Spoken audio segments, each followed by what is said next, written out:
What would it be like if one day you found out you were the child of a god and a mortal? Such is the premise of the Percy Jackson series, where demigod children are thrust into a world of perilous quests to survive. This film, adapted from the popular novel of the same name, has been remade by Disney to bring the stories of the gods on Mount Olympus back to life. Now, let's dive into the movie. Episode 1 revolves around the 12-year-old Percy Jackson. Since childhood, he has witnessed images that normal people cannot see. Due to this difference, he confides only in his friend Grover at school. During a field trip to the Metropolitan Museum of Art, Percy is taunted by a group of friends for his peculiar nature. To comfort him, Professor Brunner, who teaches Greek mythology from a wheelchair, gives Percy a pen, claiming it to be a secret weapon. Later, Percy shares this with Grover, who assures him that their current situation is tough, but they won't stay here forever. They are destined for somewhere better. Just as Grover finishes speaking, he is accosted by Nancy Bob Fett, one of the bullies, who throws a sandwich at Percy's face. Percy, infuriated, approaches her, but before he can do anything, a gust of wind pushes her into a fountain. Outraged, she transforms into a Greek mythological creature, a fury, and starts attacking Percy. Fortunately, Percy survives using the pen, now transformed into a sword, piercing through the fury and causing her to dissipate. Subsequently, Percy is expelled from Yancey Academy for allegedly pushing Nancy Bob Fett into the water fountain.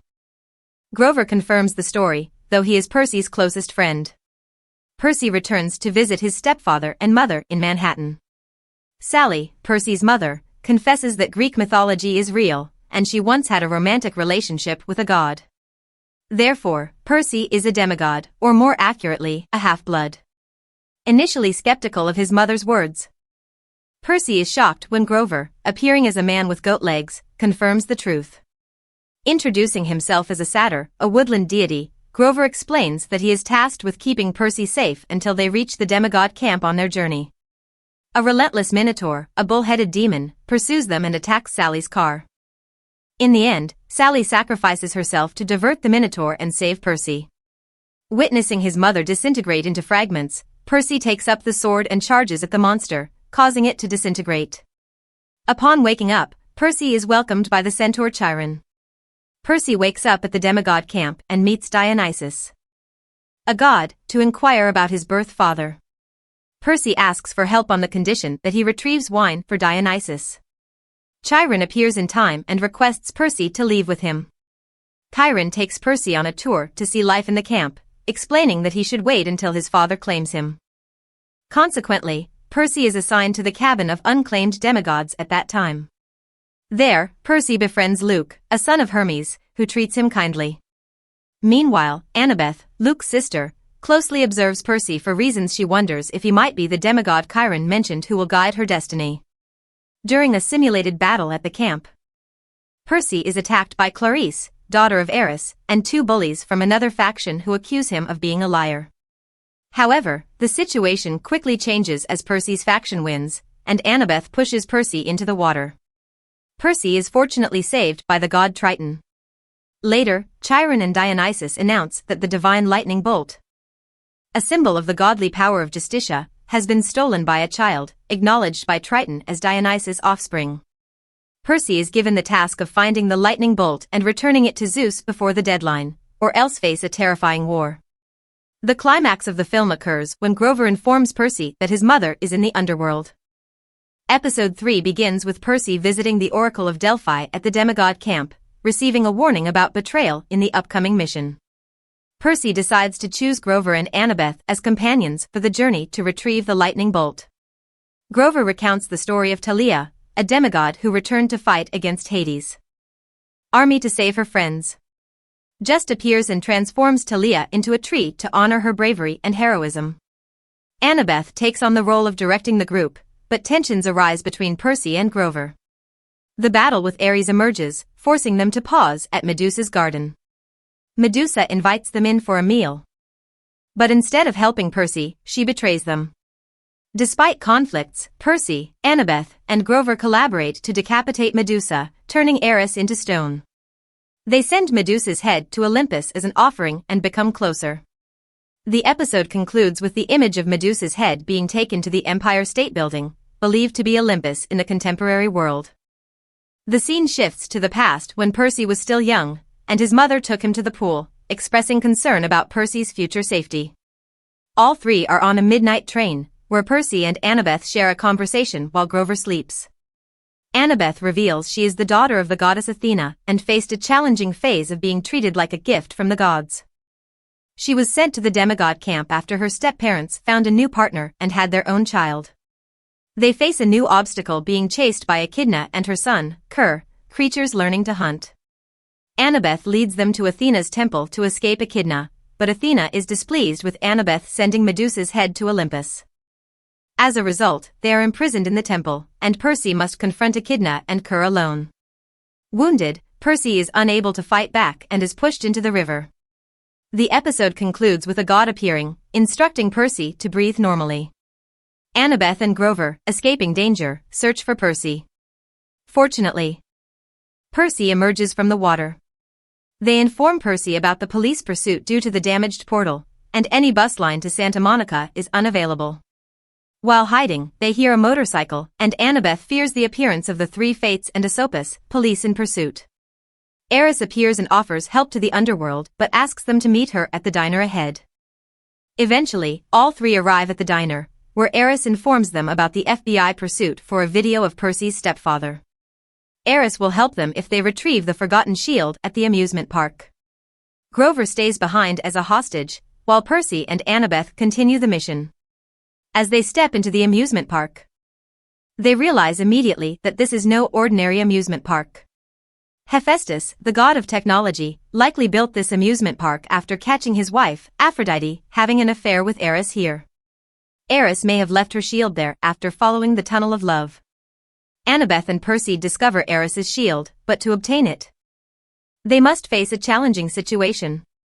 This stems from the memory of the story of holding Hera on Hades' golden throne, only when he took Aphrodite as his wife.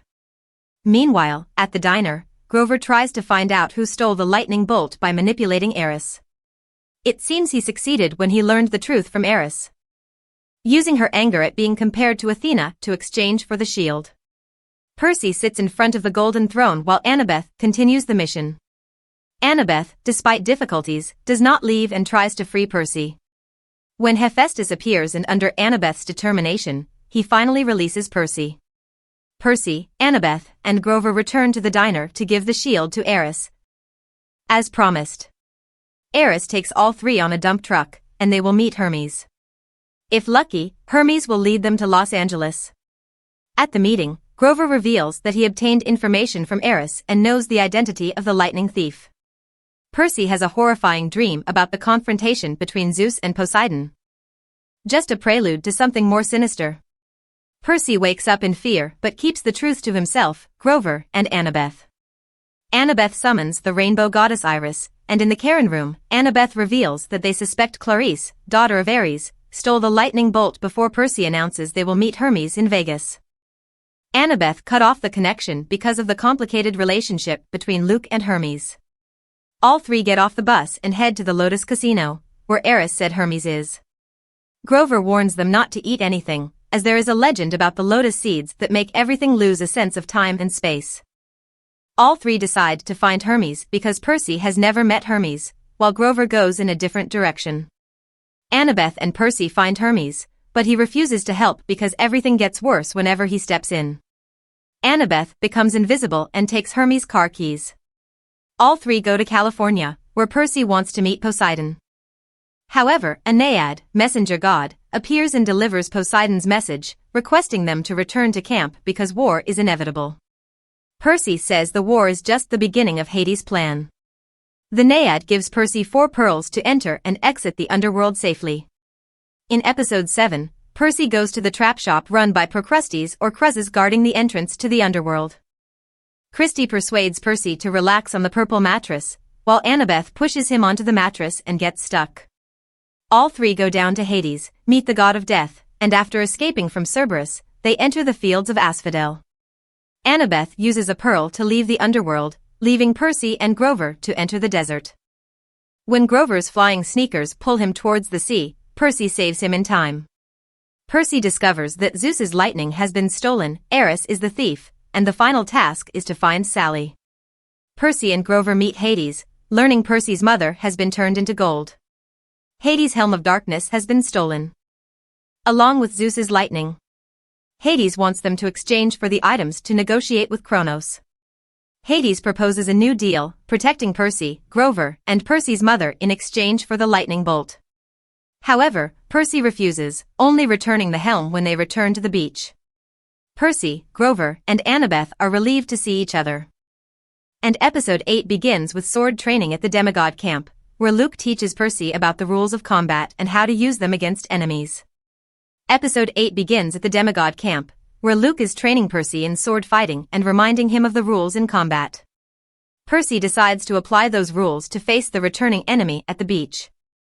He suggests a one-on-one duel with Eris and conditions that if he wins, Eris has to hand over Hades' helm. Percy shares his dream about the Titan Kronos approaching Eris and orchestrating the theft, blaming Pidon's son and fueling the war. The duel between Percy and Eris is intense, creating a tidal wave that overwhelms Eris entirely. Percy successfully strikes Eris, making her return Hades' helm. However, Eris warns Percy that he has become his lifelong enemy after seeing the lights on in the cabin. Percy enters, where Ares, who has been hunting him since the first episode, is present. He hands over the helm with the condition that Hades keeps his promise and brings his mother back to the land of the living. Although Percy missed the summer solstice, he still decides to go to Olympus to return the lightning bolt to Zeus and warn him about Kronos' return. Zeus takes back the lightning bolt but scolds Percy for not returning it on time. Zeus also shows no fear or surprise when Percy talks about Kronos' plan to return. Zeus even considers attacking Percy, but Poseidon intervenes and submits. Zeus agrees to summon a meeting with other gods to discuss Kronos' return to the demigod camp. Percy realizes that no one has publicly accused Eris's daughter Clarisse of helping her father, the lightning thief. When Percy accuses her without evidence, chaos ensues. That night, Percy and Luke discuss the prophecy of the oracle. Percy realizes the only thing not yet fulfilled is the line that he will be betrayed by a friend. He deduces that Luke never told Khan about anything. Percy remembers that Clarisse has no certificate, and Elle is the lightning thief. He receives magical shoes from Elle to descend into Tartarus, where Kronos awaits, tired of the blind worship and fear of the gods, wanting to restore Kronos' golden age of the Titans. He tells Percy that he didn't want to fight, but everything changed when Percy mentioned Luke's father, Hermes. Suddenly, they appear, and Percy warns about Luke's betrayal. Hermes surrenders, and Zeus summons a meeting with other gods to discuss Kronos' return. Percy realizes that Clarisse has no certificate, and Luke is the lightning thief. Percy has a dream about meeting his mother and wakes up to Kronos appearing. He warns that they will meet soon if Percy can survive what is about to happen. Ultimately, Percy reunites with his mother, and both prepare for a trip. And that concludes the entire video for today. Let us know what you think about this movie in the comments below. Don't forget to like, share, and subscribe.